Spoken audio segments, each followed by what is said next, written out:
Hey everybody, what's going on? PG here again, and this is gonna be episode 14 of Smelter Demon Plays. I have a little torch and I'm gonna go do this little cutscene with King Vendrick.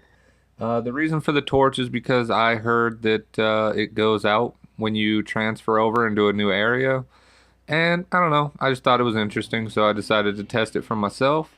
And as you can see, the torch did not come with me. Uh, all right. So let's talk with Vendrick. How's it going, buddy? You want to be best friends? I'm standing on all your shit.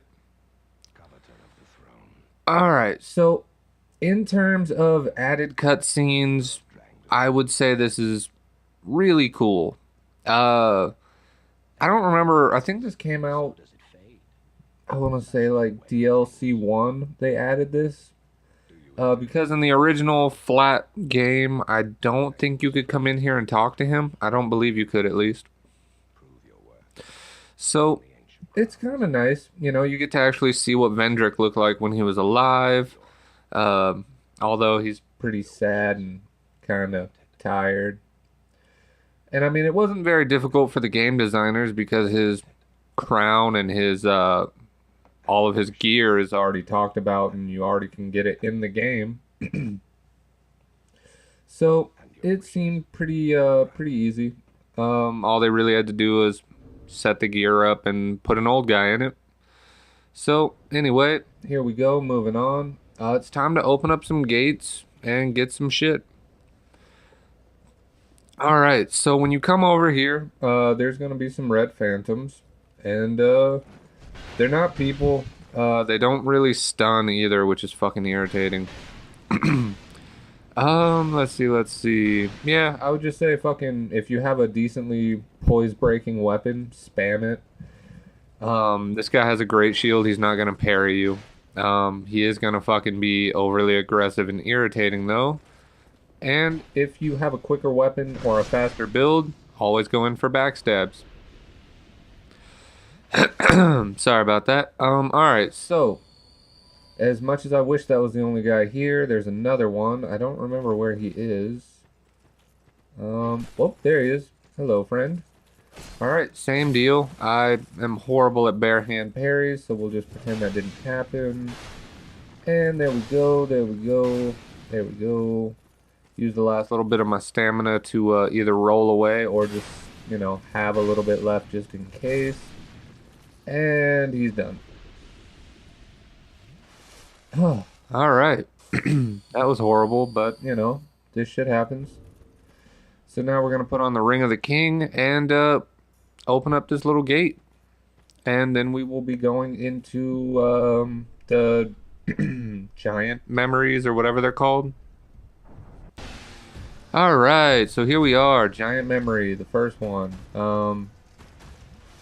Oh, I completely forgot the timing for this boss, and there we go. Paid dearly for it. So then, round two. I think I do a little bit better, but who knows? All right, so you pretty much just run through this battle scene. There's really no point trying to help those guys. You'll just get hit with a shitload of fire. Wait here. It's okay. Get hit with some fire. That's fine. It won't kill you. And now the smoke is cleared, and now you don't get your fucking cock pushed in by this guy in his opening attack. Alright, so now it's time to piss this guy off. I would say if you are a archer or magic user or anything like that, I would just chill out up there. You know, just stay up there, dodge him every once in a while, and that'll pretty much clear the way for you. You'll have to dodge every once in a while, and I'm being an idiot trying to do all kinds of funny, cool things, and none of it is working out. Oh, alright, so I don't really want to die to this guy again. It's kind of a waste of time, so I guess we'll actually start fighting. The Giant Lord is pretty cool. Overall, he's one of the cooler bosses in my mind, just because there's nothing ornate or special about this guy. He's a giant. He's a bit taller than the rest of them. He wields a sword instead of a club. I mean, he's not some giant hovering demon monster. He's literally what you would expect from the King of the Giants. He's taller, and he has a sword. It's pretty simple, but at the same time, it goes along, like it goes with the flow of the game and what you would expect. If you look, he even has like a little crown going on up there. I like that. That's pretty cool. Maybe I'll do a Giant Lord cosplay. That'd be pretty easy. Although I'm not sure what sword I'd want to use. I don't know. What kind of sword does that look like to you guys?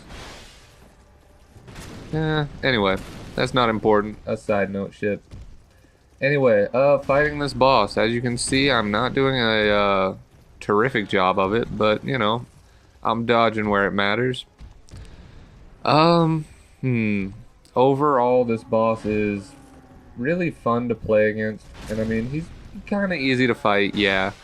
But I mean, you can see by the giant amount of damage he does, he's really one of those bosses where he can really fuck you up fast. So a simple mistake in the fight can cost you the whole fight.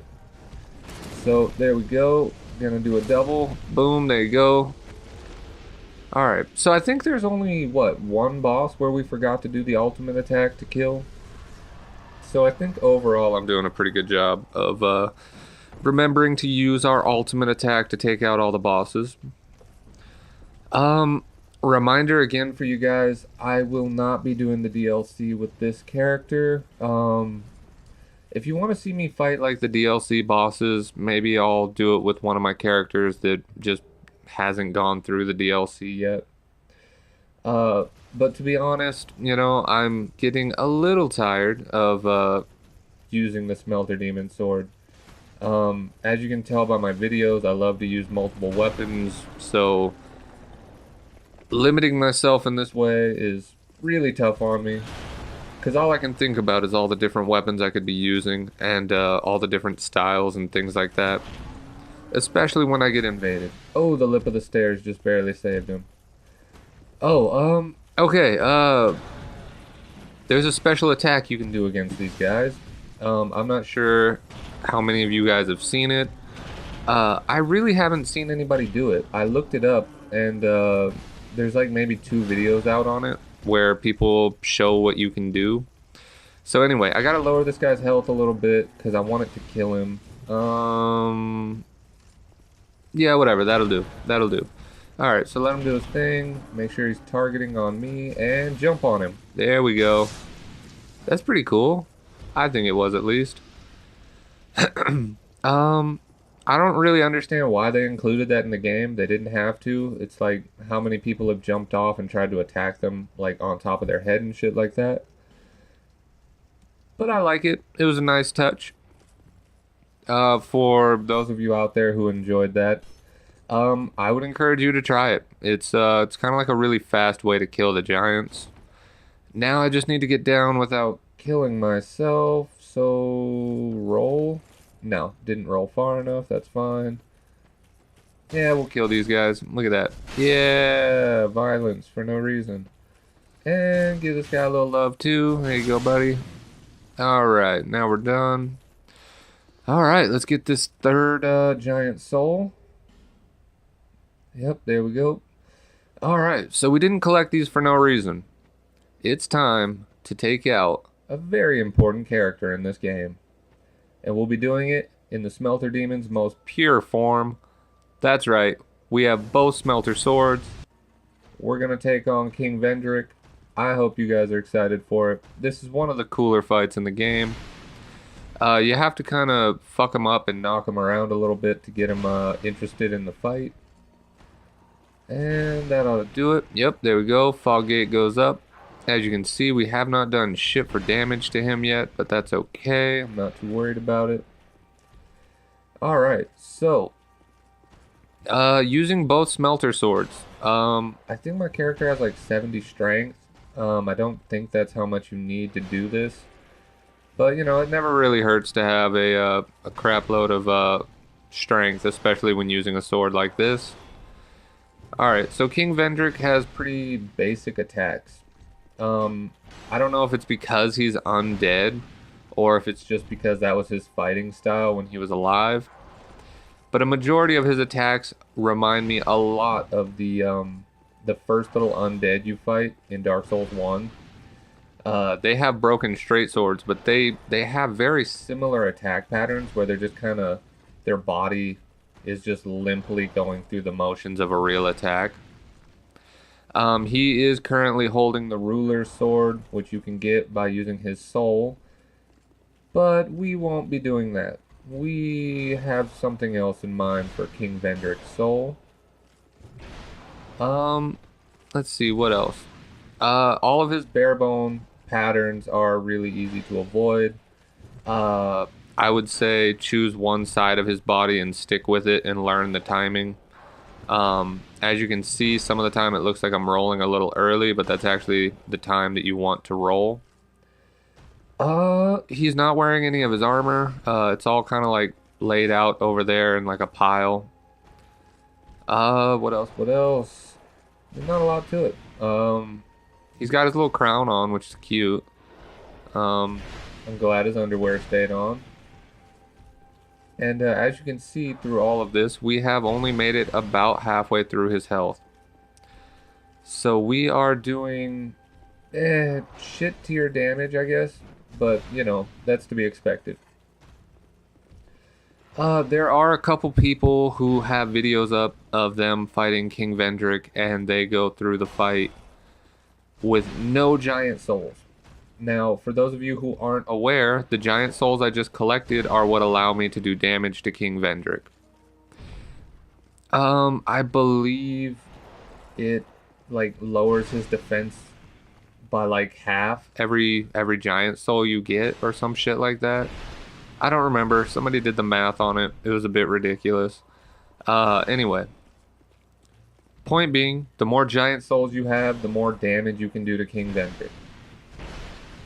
So keeping that in mind, I would encourage you guys to, I don't know, just kind of have fun with it. Look into it, see what it can do for you. Overall, I would say King Vendrick is one of the most bountiful health individuals in all of Dark Souls 2. I know in Dark Souls 1, the person with the most health is Manus. So I think in Dark Souls 2, it's gonna... Ooh. Alright, there you go. You can see how much damage he does.